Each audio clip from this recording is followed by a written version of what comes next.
நம்ம ஒரு பொருள குடுத்துட்டு கஷ்டப்படுறத விட, குடுக்காம நம்ம கஷ்டப்படலாம். அது எந்த பொருளுன்னா உப்பு தாங்க. ஏன்னா, எங்க அம்மா கல்யாணம் ஆன புதுசுல ஒரு 2, 3 வருஷம் ரொம்ப நல்லா இருந்திருக்காங்க. வசதி வாய்ப்போட, சொந்த வீடு இல்லனாலும் நல்ல வசதி வாய்ப்போட, தங்க நகை, தோடு அது இதுன்ட்டு எல்லாமே நல்லா வச்சிருந்திருக்காங்க எங்க அப்பாவும் இதுவும். ரொம்ப அப்பல்லாம் போறான் பிடிச்சவங்க இப்படிலாம் இருப்பாங்க. அவங்க தெரிஞ்சு செஞ்சாங்களா? தெரியாம செஞ்சாங்களான்னுட்டு எனக்கு எங்க அம்மாவுக்கே தெரியல. ஆனா நெறைய தடவ சொல்லியிருக்காங்க. அது ஏன்னா, அவங்க ரொம்ப நல்லா தான் இருந்தாங்களா. 2, 3 வருஷம் ரொம்ப நல்லா இருந்தோம்மா. அத எங்க அம்மா இருந்து சாகுற வரைக்கும் எங்க அம்மா அத சொல்லிட்டே இருப்பாங்க. அப்ப இருந்ததாம்மா கஷ்டம். அதுக்கப்புறம் ரொம்பவே கஷ்டப்பட்டுட்டே தான் இருக்கோம். செவ்வாய்க்கிழமை அன்னைக்கு பக்கத்து வீட்டுக்காரங்க வந்து உப்பு கேட்டிருக்காங்க. அத எங்க அம்மா அப்பல்லாம் அந்த காலத்துலலாம் அதெல்லாம் அக்கம் பக்கம் இருந்து இதில வாங்குறது, குடுக்குறதெல்லாம் ரொம்ப சகஜமா இருந்திருக்கும். ஏன்னா, அன்னைக்கு இருந்த கால சூழ்நிலையில எல்லாருமே இந்த மாரி அக்கம் பக்கம் குடுத்து வாங்குறதெல்லாம் இயல்பு தான்.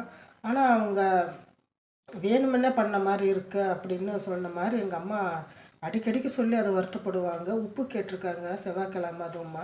சரின்னு எங்க அம்மாவும் எடுத்து குடுத்துருக்காங்க. அத குடுக்கக்குள்ள கூட அந்த மாரிலாம் நெனைக்கல. அதுக்கப்புறமா ரொம்ப வருஷமா எங்க அம்மா அத ரொம்ப அடுத்தடுத்தது கஷ்டம். எல்லாமே நடந்ததுனால, எங்க அம்மாவுக்கு அப்புறமேட்டு தான் தோணிது, நம்ம அந்த அன்னைக்கு குடுத்ததுனால தான் நம்ம இன்னைக்கு வரைக்கும் இந்த மாரி இருக்கோன்ட்டு, ரொம்ப வருத்தப்பட்டு சொல்லிட்டு இருந்தாங்க. எனக்கு விவரம் தெரிஞ்ச நாள்லருந்து, கடைசி வரைக்கும் எங்க அம்மா அத சொல்லிட்டே தான் இருப்பாங்க. இந்த மாரி ரொம்ப நல்லா இருந்தம்மா, அப்படியே இருந்திருந்தா உங்களெல்லாம் நான் ரொம்ப நல்லா வளர்த்துருப்பேன், அப்படின்னு சொல்லுவாங்க. அதுக்கப்புறமாட்டு நான் இப்போ பொறந்து நானும் இந்த மாரி ஆனது, இதெல்லாம் எங்க அம்மாவுக்குலாம் ரொம்ப வருத்தம் எப்பயுமே. அதனால அக்கம் பக்கம் குடுக்குறது, வாங்குறது எல்லாமே சகஜம்தாங்க. அதில ஒண்ணும் தப்பும் கிடையாது. ஆனா சில பேர் வந்து சில பொருட்கள் குடுக்கக்கூடாதுன்ட்டு இருக்கு. இப்ப நீங்கலாம் பார்த்துருப்பீங்க. YouTubeல எவ்வளவோ வீடியோ இருக்கு. இப்ப நம்ம கோயிலுக்கு இப்பலாம் நெறையா பேரு பரிகாரத்துக்கு நம்ம உப்புலிருந்து எல்லாமே குடுக்கலாம். ஆனா வீட்ல எந்த இடத்துல உப்பு வைக்கணும், எந்த மாரி வைக்கலாம் அப்படின்ட்டு இப்ப நீங்க பார்த்தீங்கன்னா, சாஸ்திர சம்பிரதாயம்லாம் சும்மா இல்ல. அதெல்லாம் உண்மதான். அத நம்ம எப்படி வைக்கணும், வாங்கலாம் அப்படிங்கன்னு இன்னைக்கு நெறையாவே உப்பு சம்மந்தப்பட்டது தான். இன்னைக்கு நெறைய பரிகாரமும் சொல்றாங்க. நீங்க வீட்ல இந்த இடத்துல உப்பு வையுங்க, இந்த இடத்துல உப்பு தண்ணீய தெளியுங்க, உப்பு கலந்து குளிக்கிறப்ப யூஸ் பண்ணுங்க அப்படின்ட்டுலாம் நெறைய பேர் சொல்லிட்டுருக்காங்க. ஸோ அதெல்லாம் காரணம் இல்லாமலாம் யாரும் சொல்றதில்ல. அத வச்சு பார்க்கக்குள்ள எங்க அம்மா அப்ப சொன்னது, இப்ப நடக்கிறதெல்லாம் இது உப்புல இவ்வளோ ஒரு நன்மைகள் எல்லாம் இருக்கும்போது, நாம்ப அத தேவையில்லாம நாளு கிழமைன்னு பார்க்காம குடுக்கறதுனால, அதெல்லாம் ரொம்ப பிரச்சனையா தான் வருது. முடிஞ்ச வரைக்கும் வெள்ளிக்கிழமை, செவ்வாய்க்கிழமை, விளக்க வச்ச வாட்டி, இந்த மாரிலாம் நாம்ப அந்த பொருள்லாம் குடுக்காம இருக்கிறது ரொம்ப ரொம்ப நல்லது. ஆனா நம்ப பழகிட்டோம். நம்ப ஏதாவது தப்பா நெனச்சுக்குவாங்களேன்ட்டு அந்த மாரிலாம் நடந்திருக்கு, இல்லன்னு சொல்லல. ஆனா சில பேர் உண்மையிலே தேவைக்காக கேட்பாங்க. சில பேருங்க தேவைக்காக கேட்க மாட்டாங்க. கொஞ்சம் நல்லா இருந்தாவே பிடிக்காம கூட கேட்கலாம். இது என்னோட இது, தனிப்பட்ட இது. ஸோ அது அக்கம் பக்கம் இருக்கிறவங்க குறை சொல்ற மாரிலாம் இல்ல. அந்த ஆளுங்க எப்படின்ட்டு நம்ம பார்க்கணும். நாங்களே இந்த இத்தனை வருஷமா இங்க இருக்க எங்க அக்கம் பக்கம் இருக்கிற நல்லவங்களா இருக்கக்குள்ள தான் என்னால எல்லாம் இருக்க முடியுது. இல்லைன்னா ரொம்ப சிரமமா இருக்கும். ஸோ அதனால எல்லா மனிதர்களும் நான் அந்த மாரி சொல்ல வரல. சில பேர் அந்த மாரி இருப்பாங்க. ஸோ அதெல்லாம் நம்ம பார்த்து தான் நம்ப பண்ணிக்கணும். எங்க அம்மா அன்னைக்கு சொன்னது வந்து இன்னைக்கு வரைக்கும் கொஞ்சம் நாங்களே பார்த்து பார்த்து தான் பண்ணுவோம். அப்படி கேட்டும் சண்டை வந்து நாங்க சில பேருக்கு குடுக்கலன்னு சங்கட்டாயி பேசாம கூட எங்க அம்மா இருந்த காலத்திலேயே இருந்திருக்காங்க. சில பேர் இந்த மாரி கருவேப்பிலை இதெல்லாம் கேட்பாங்க. இல்லம்மா வேண்டாம்மா இதெல்லாம் குடுத்தா எங்களுக்கு சரி வராது. எங்களுக்கு இந்த மாரிலாம் நடந்திருக்குன்னு சொன்னாங்க. நாங்கலாம் அது பார்க்கறது இல்லையே! நாங்கலாம் அப்படிலாம் இல்ல. நாங்களும் குடுத்து வாங்கிட்டு நல்லா தானே இருக்கோம் அப்படிம்பாங்க. ஆனா அவங்களே பின்னாடி போய் யோசனை பண்ணுவாங்க. ஒரு வேளை இதெல்லாம் இருக்கலாமா? அப்படின்ட்டு. ஆனா அவங்க கிட்ட டக்குன்னு நம்ம அந்த பொருள்லாம் வாங்க முடியாது. நம்ம பணமா ஏதோ கேட்டு வாங்கி நம்ம வாங்கிக்கலாம். இந்த மாரி பொருளெல்லாம் ஒரு நாளு கிழமை பார்த்து முடிஞ்ச வரைக்கும் தவிர்க்கிறது நல்லது. குடுக்காம இருக்கிறது நல்லது. ஏன்னா, அந்த அளவுக்கு எங்க அம்மா வாழ்ந்து இறக்குற வரைக்கும் அந்த அளவுக்கு கஷ்டப்பட்டதுனால, இந்த சில பொருளெல்லாம் இன்னமும் எனக்கு அந்த மனசுல அதே ஞாபகம் எனக்கு ஓடிக்கிட்டே இருக்கும். யாரோ எதா கேட்டுட்டாக்கா, ரொம்ப பழகுறோம். என்ன பண்றது? இந்த மாரி பொருளுன்னு டக்குன்னு கேட்கக்கூடாது. நமக்கும் அந்த இது இருக்கணும்.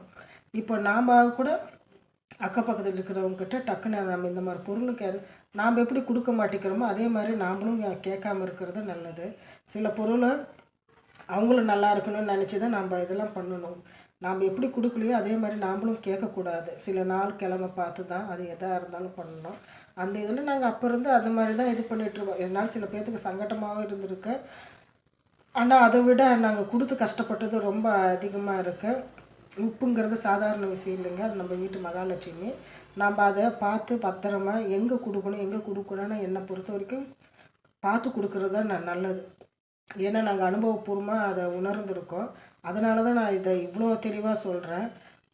உப்பு, கருவேப்பிலை இதெல்லாம் கொஞ்சம் விளக்கு பொருத்துன வாட்டி, ஒரு நாள் கிழமை இல்லாம, நம்ம கையால குடுக்குறது, இது நம்ம ஏதோ ஒரு ஜாதகம் பார்ப்போம், ஏதோ ஒண்ணு தோசை நிவர்த்தி இந்த மாரி நீங்க கோயிலுக்கு போயி இந்த பொருளெல்லாம் தானம் குடுங்க அப்படின்னு சொல்லுவாங்க. அது நம்ப அந்த பிரகாரம் நம்ம பார்த்துட்டு அப்படி குடுக்கலாம். ஆனா, வீட்ல இருந்து நம்ம வெளிய இந்த மாரி குடுக்குறதுக்குள்ளலாம் கொஞ்சம் பார்த்து இது பண்றது என்ன பொறுத்தவரைக்கும் ரொம்ப நல்லது. ஏன்னா, நம்ம குடுத்துட்டு கஷ்டப்படுறத விட, குடுக்காம அவங்களும் நல்லா இருக்கட்டும், நாமளும் நல்லா இருக்கலாம் அப்படின்னு நெனைக்கிறது தான் பெட்டரான விஷயம்னு நான் ஃபீல் பண்றேன். எனக்கு இன்னும் அவ்வளவா சொல்ல தெரியல. ரொம்ப நெறையாவே இருக்கு. எனக்கு அப்ப இருந்து இத நான் கேள்விப்பட்டு, எங்க அம்மாக்கு அடிக்கடிக்கு சொன்னதுனால, இதுக்கு எவ்வளோ இன்னும் சொன்னாக்கா, அந்த மனிதர்களோட நம்பிக்கையே கொஞ்சம் எல்லாம் இதாயிடுமேங்கிற அளவுக்கு இது இருக்கு. ஏன்னா, ஒருத்தர் நல்லா இருக்காங்கன்னு பார்த்துட்டு, அவங்க இத்தனைக்கும் அவங்களும் எல்லாம் ஓரளவு இருந்திருக்காங்க. அது என்னான்னு ஒரு நாளு கிழமை தெரியாம அவங்க வந்து வாங்கிட்டு போனது. ஒரு வேளை எதையோ வேணுமென்னே செஞ்சாங்களோ அப்படின்ட்டு எங்க அம்மாவுக்கு ரொம்ப டவுட் இருந்துச்சு. ஒரு வேளை அதனால தான் நான் இப்படி கஷ்டப்படுறேனோ என்னமோ! தேவைக்கு வாங்குன மாரி தெரியல. வேணுமென்னே வாங்கிட்டு போனாங்களோ! அந்த காலத்தில அந்த நம்பிக்கைலாம் அதிகமா இருந்திருக்கும். அந்த காலத்துல இல்லைங்க, இப்போ வரைக்கும் அந்த நம்பிக்கைலாம் இருக்கு. ஏன்னா, நம்ப சில பேர் பார்க்காம இருக்கிறாங்க. பார்க்குறவங்க அத நான் கரெக்ட்டா ஃபாலோ பண்ணிட்டே இருக்கிறது பெட்டர் தான். சரி இதனால என்ன நம்ப குடுத்துட்டோம் அப்படின்ட்டு நான் கொஞ்சம் எல்லாமே எல்லா சாஸ்திர சம்பிரதாயம்ல கொஞ்சம் கொஞ்சம் எது எது நம்ம மனசுக்கு தோணும். இன்னைக்கு இது பண்ணலாம். இல்ல இது இன்னைக்கு வேண்டாம். இது குடுக்கக்கூடாது. அந்த மாரி. அது சுத்தமா நம்மளால அவாய்ட் பண்ணவும் முடியாது. சுத்தமா நம்ம நெனச்ச நேரத்துக்கு எதுவும் பண்ணவும் முடியாது. ஒரு சில விஷயம் இப்ப நம்ம இந்த அனுபவம்லாம் கேட்டதுனால, பேசுறதுனால, எல்லா வீடியோலாம் பார்க்குறதுனால நமக்கு தோணும். இல்ல இன்னைக்கு இத கொடுக்கலாம், பண்ணலாம் அப்படின்னு. அந்த மாரி நமக்கு மனசுக்கு எதுவும் இல்லன்னா, நம்ம என்ன வேணா பண்ணலாம். ஆனா, அது கொஞ்சம் உறுத்தலாவோ, நமக்கு கொஞ்சம் கஷ்டமாவோ இருந்துச்சு. முடிஞ்ச வரைக்கும் அவாய்ட் பண்றது நல்லது. ஸோ, என் அனுபவத்த உங்க கூட ஷேர் பண்ணியிருக்கேன். உங்களுக்கு இந்த மாரி அனுபவம் இருந்தா, நீங்க இந்த மாரி இதுலலாம் நம்பிக்கை இருக்கா அப்படின்ட்டு எனக்கு கமெண்ட் பண்ணுங்க. Thank you friends.